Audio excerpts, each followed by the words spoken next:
Hi everyone. We will just wait for a couple of minutes, 2 to 3 minutes, and then we can start with our last day's session.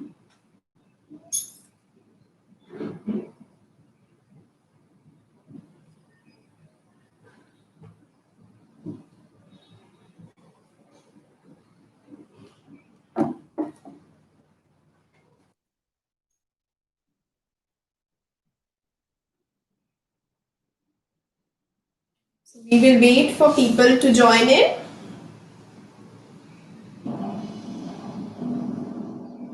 Wait for a while for five more minutes. Hello, Riansh.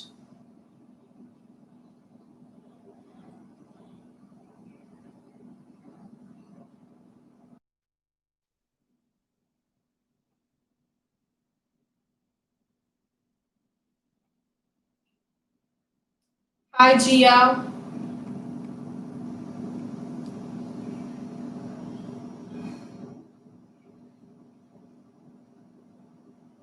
So let people join in. So everyone, this is the last day for our 6 days long program, which we have been doing about food safety. So we were doing this for the very special cause, and it was also dedicated to the day of World Food Safety Day, which was on 7th of June last Sunday.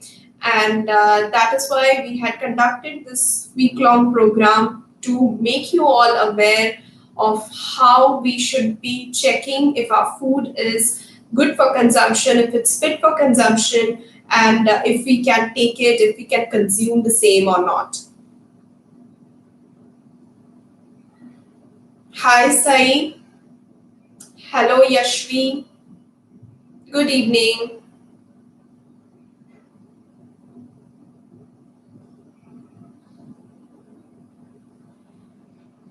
So today's session is a gist of basically what all we learned for this entire week. So once people start joining, we'll wait for 2 more minutes and then we can just brief about what all we learned for the entire week. And we will be taking more of question answers. So whatever questions you have for for entirely the week, whatever questions, maybe if you think it was not cleared or it was not answered, you can definitely post it. So we can discuss them. Nevertheless, even if it's not from like any of the sessions, it is fine. So you can let me know, or you can just drop the questions on the comment box, whatever questions you have. Hi, Shivang. Hello, Yashdeep.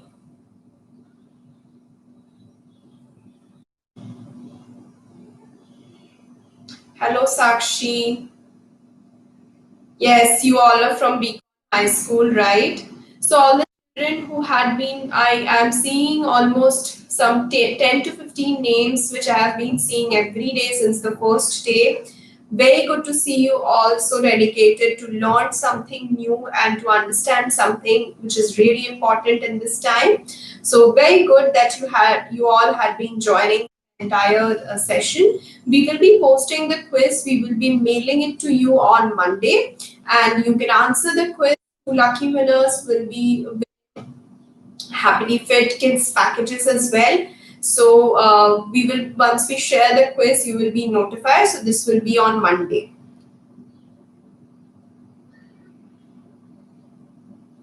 So I think we can get going. People have started joining. So as I told you, first of all, myself Nerita, and I'm the senior nutritionist at HappleyFit. And we had been doing this program at HappleyFit for you all, just to make you all aware of how important it is to have safe food. So we were doing this on account of World Food Safety Day, which was on 7th of June. And this day is specifically dedicated, and this day is to make people aware about why it is so important to have safe food, why it is so important to have access to safe food.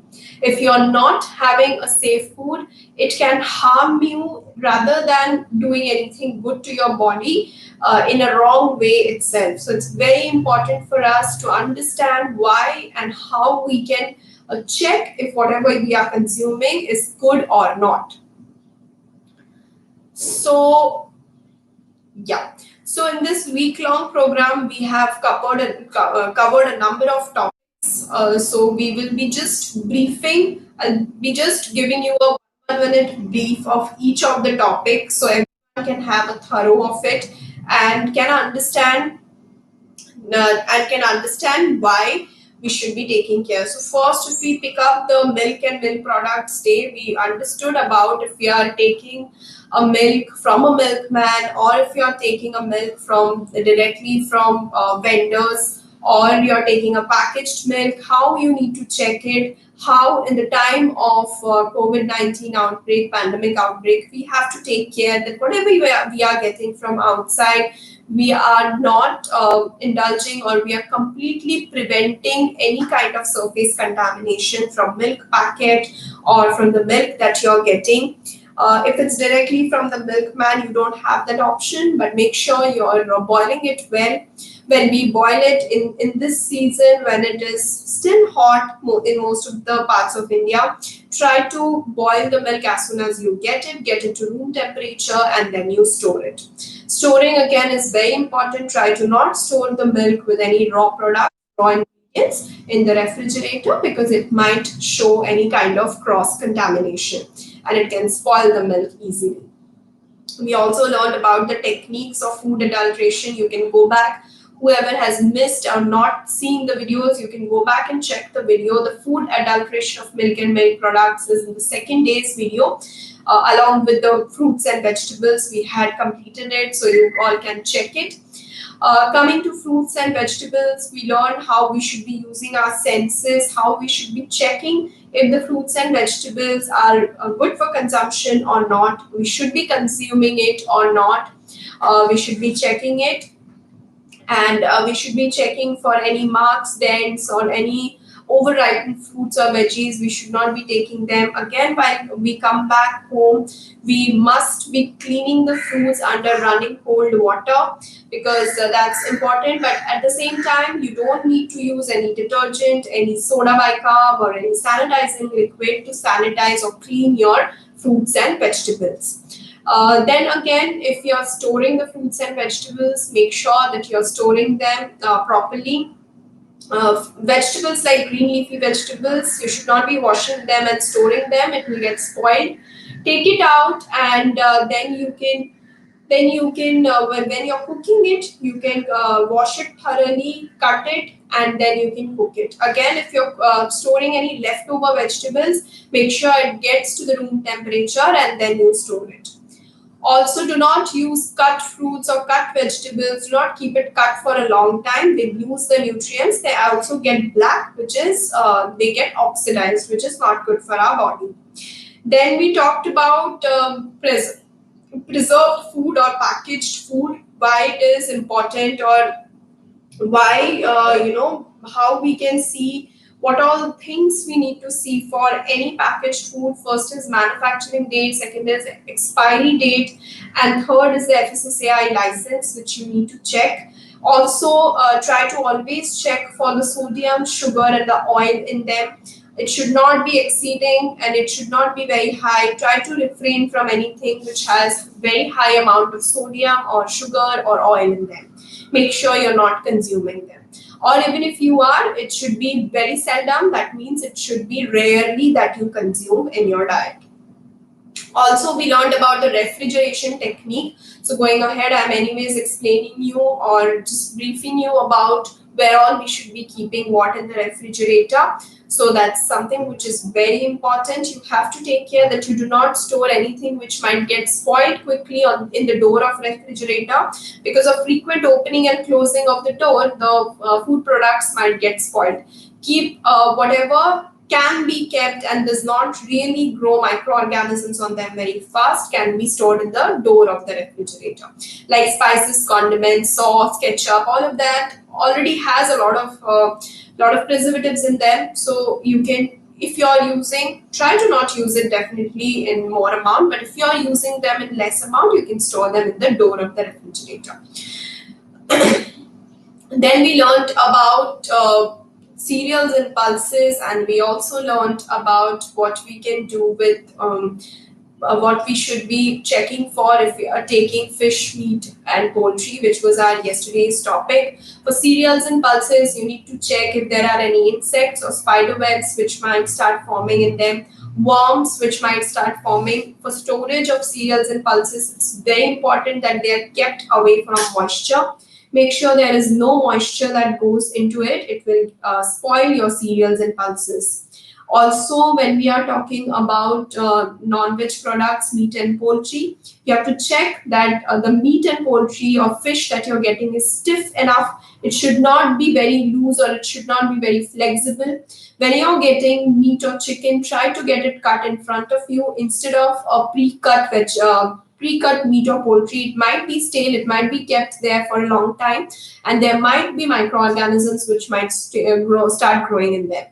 Also, when you get it back home, it's very important that you wash them thoroughly. There should be no remnants of blood or hair or feathers in them, or for fish, any scales. And you need to store them in the freezer section of your refrigerator, the topmost section, where it will be kept in chilling temperature below 0 degrees Celsius. It's important to keep it like that. And if you are using frozen non-veg products, which we do not usually recommend because of the sodium content or the preservatives added, you can always follow the thawing techniques that are given on the packet, and also make sure you're checking for the manufacturing and the expiry date. Then we also learned about spices, sugar, and oil. So spices, we have to check. We learned about certain adulteration techniques and how we should be checking if those spices are good quality or not. If there are any added dye or colors to turmeric, chili powder, such colorful spices, if they are added, we can check them. And also you have to make sure there is no moisture going in. You can refrigerate the spices if you want, if you stay in a humid condition. If you stay in a humid area like Konkans, or if you stay in Mumbai, you can always try to store them in the refrigerator. They stay good. There are no moisture that can grow in them. For sugar, honey, or jaggery, try to have limited to around just 2 to 3 teaspoons throughout the day. It's not mandatory to have sugar, but you can definitely include a teaspoon of good or jaggery or honey in the day. You can also check if the jaggery or honey is good quality or not. For any of the adulterations videos, everyone, you can please go back and check the videos so that you can see the experiments that we have been doing in them. So it is thorough and nobody has any doubts. If anyone has any doubts regarding the same, you can definitely go back and check for the same. Also, we learned about oil and ghee, how we should be checking for their adulteration. Try to consume ghee around 2 teaspoons throughout the day. Try to have oil. You can have oil in cooking form, cooked form, whatever cooked vegetables and everything is there. You can have around 2 teaspoons. So total of 4 to 5 teaspoons maximum for the children over here, and for elders it can be 3 to 4 teaspoons, not more than that. So this is the gist of whatever we learned in the entire week. I hope it was a good learning session for you all. We will get to know how much you could understand from the quiz session that we do on Monday, that we send it out to you. The quiz will have around 10 to 15 questions, or around 10 to 15 questions around, and we will be giving you we will be sending it to you. Do check it. It will be all related to whatever we covered in the week-long session. So that's why I wanted to give you this gist of whatever we have done. And what we can do is we can start taking up questions. So if anyone has any questions, we can do it. So the quiz will be on Monday. It will be sent to you. Nehal, right? Kavita Chopra, I think it's Nehal. So it will be on Monday. We will be sending you.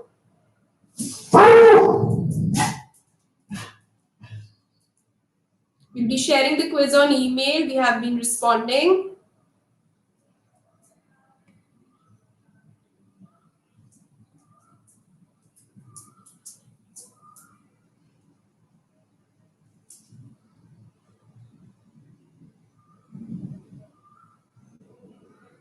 So anyone having any question?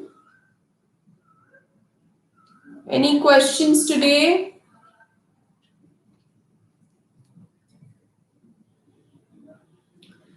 It is not hold pressing oil, Ramya. It is cold pressing oil. So cold pressing is a technique. Cold as in cold, cold. So it is a technique wherein the oil is extracted. It is a mechanical technique basically. There is no chemical processing which is done to the oil seeds to extract the oil. It is a mechanical process. It is pressed under a certain machine so that the oil is extracted. Most of the nutrients from the oil do stay back, and we get it when we are using cold pressed oil. So you all might have seen very usually or very commonly we get mustard oil or the sarson ka tel, which is cold pressed, or kachi ghani. So when it's called kachi ghani is the same, which is a cold press. So it's the technique in which oil is extracted.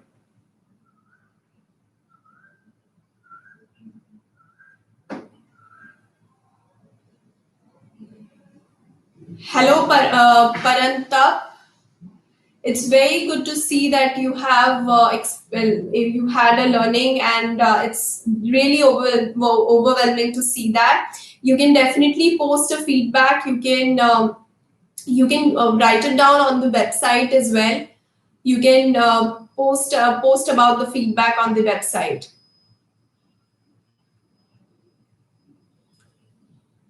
Thank you so much for the feedback. Anyone, any question? Ma'am, does food contains acid?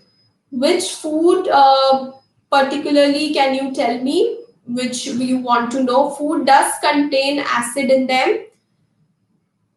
Certain foods like lemon or basically citrus fruits. Fruits as in it can be orange, lemon, mosambi. These all consist of acid in them. They have citric acid in them. But you can tell me what you want to know particularly so we can mention about it.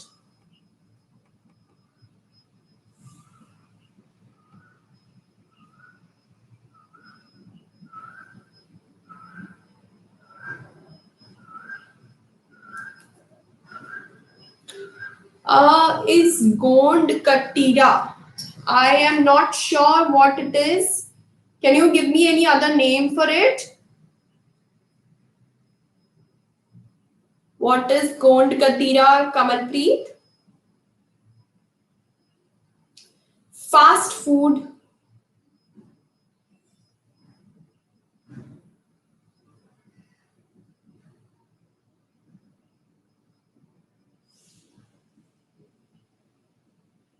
Fast food related to that, what?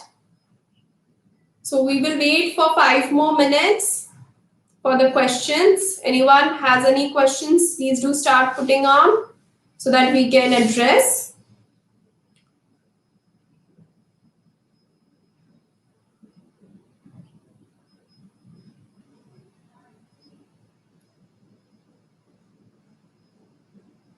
So I think nobody has any more questions. Anyone want to post any feedback or give us any reviews or anything, you can do that on the website. It's HappleyFit.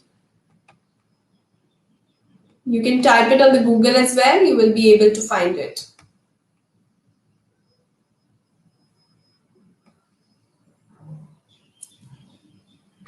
Is it important to wash fruits and vegetables? Yes, definitely it's very important. You can go back to our second day's video, Yashdeep. You will be able to see why it is important in detail, but just to brief you, to take out any kind of microorganisms on their surface, or there can be dust or any kind of any dust or sand on it. We need to wash it before we cook it. Also, make sure you're not usually washing the fruits and vegetables after cutting them, because usually in some Indian households do cut them and then wash it. It can lose, like, you can lose the nutrients from the surface of the fruits and vegetables. You can cut it and then you can wash it and then cut it.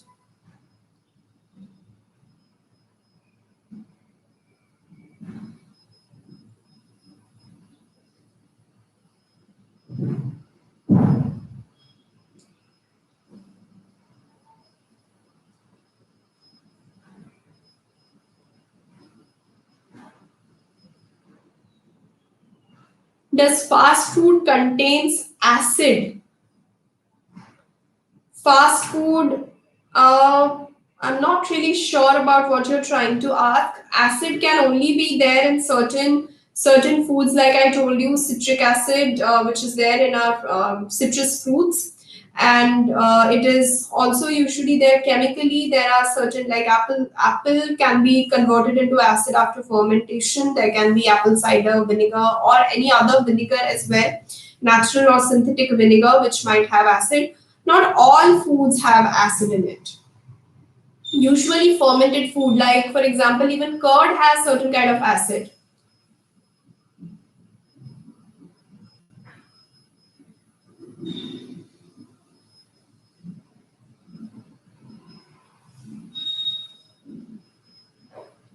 If you drink milk, so we will conclude. Yeah, so if we drink milk with detergent, it is not good for your stomach. You can get stomach infection. You can get stomach infection if you have milk with any detergent. So I think we are good for today. We should be concluding our week long session today. It was really good to interact with you all. We will be sharing the quiz, and we can you all can two of you can definitely win some games and prizes out of it. Thank you so much. Have a very good day. Take care of yourself. Bye bye.